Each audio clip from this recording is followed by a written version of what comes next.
At 51, I thought the wild turns of life were firmly behind me. I had lived through passion, endured heartbreak, and eventually found a sense of calm in the rhythm of solitude. My world had settled into a predictable pattern: morning coffee on the back porch of my little home in Asheville, afternoons spent at work in the library, and the occasional dinner with friends.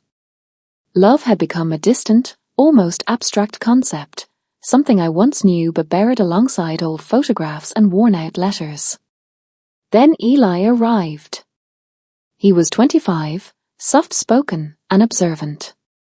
He didn't command attention when he entered a room, yet he had this quiet way of making you feel noticed. He came into my life through a mutual friend who mentioned he needed a temporary place to stay. I had a spare bedroom, and the arrangement felt simple. Logical. No complications. At least, that's what I thought. In the beginning, we coexisted easily, polite conversations in passing, nods of acknowledgement in the kitchen. But there was something different about Eli. He was quietly attentive in ways I hadn't experienced in years. A few extra groceries appeared in the fridge. A mug of tea would be waiting for me on the side table when I came home from work. None of it was extravagant, but each small gesture carried weight. I hadn't realized how much I missed being considered.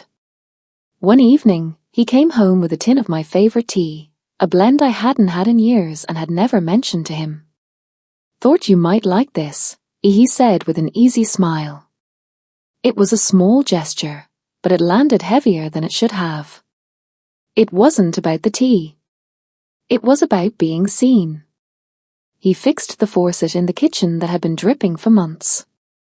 He offered to walk my dog at dawn when I was too tired.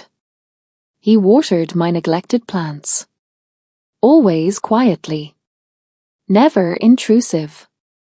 I found myself lingering in the kitchen longer just to listen to him hum softly as he chopped vegetables for dinner. Over time, our conversations deepened. We'd sit together in the evenings, tea warming our hands as the silence stretched comfortably between us. He asked questions no one had asked me in years. What songs shaped you when you were my age? What scared you the most growing up? What did you think your life would look like by now? I answered slowly, surprised at how easily the honesty came. He listened intently, never interrupting, never rushing to fill the space. One night, during a summer storm, the power went out. We sat in the living room lit only by candlelight. "Do you ever feel like you're chasing a future that keeps slipping further away?" he asked quietly. I nodded before I could stop myself.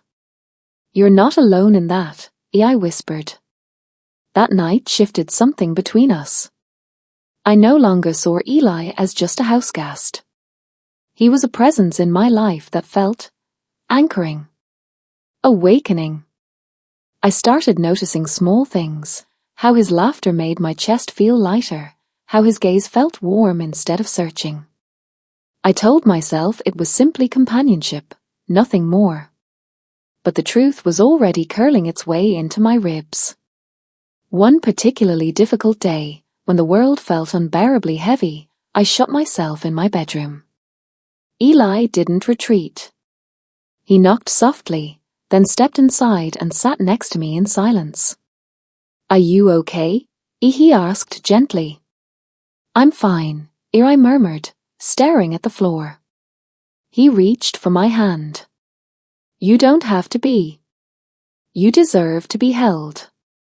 I see you." His words cracked something open in me. There was no performance in his voice. Just truth. "This wasn't supposed to happen," I whispered, my voice shaking. "I know," he said, his eyes steady on mine. "But I'm glad it did." We didn't rush into declarations or dramatic gestures.